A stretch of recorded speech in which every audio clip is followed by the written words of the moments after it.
সংবিধান সংস্কার কমিশনের কাছে আনুষ্ঠানিকভাবে প্রস্তাবনা জমা দিয়েছে বিএনপি। পরপর দুইবারের বেশি প্রধানমন্ত্রী না হওয়া, উপপ্রধানমন্ত্রী, উপরাষ্ট্রপতি, সংসদে উচ্চকক্ষ, গণভোটের বিধান রাখাসহ সংবিধানের ৬২ জায়গায় সংশোধনী প্রস্তাব দিয়েছে দলটি। মঙ্গলবার সকালে সংবিধান সংস্কারের বিষয়ে গঠিত সংস্কার কমিশনের কাছে এই প্রস্তাবনা জমা দেওয়া হয়। এর আগে এ বিষয়ে নিজেদের অবস্থান তুলে ধরতে বিএনপির স্থায়ী কমিটির সদস্য সালাউদ্দিন আহমেদের নেতৃত্বে একটি প্রতিনিধি দল সংসদ ভবনে যান। তারা সংবিধান সংস্কার কমিশন প্রধান ড.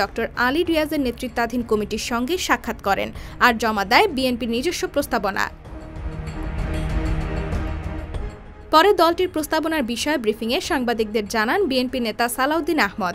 তার মতে বিএনপির প্রস্তাবনায় ব্যালেন্স অব পাওয়ারের কথা বলা হয়েছে। সংস্কার কমিটি সুপারিশ চূড়ান্ত করে সরকারকে দেবে, তারপর নির্বাচিত সরকার এসে এসব সংশোধন করবে। অপরদিকে আলী রিয়াজ বলেন, সংবিধান সংস্কার কমিশনের পক্ষ থেকে আগামী সপ্তাহে সারা দেশে জরিপ করা হবে। গ্রাম থেকে শহর, তরুণ থেকে বৃদ্ধ সকলের মতামত নেওয়া হবে।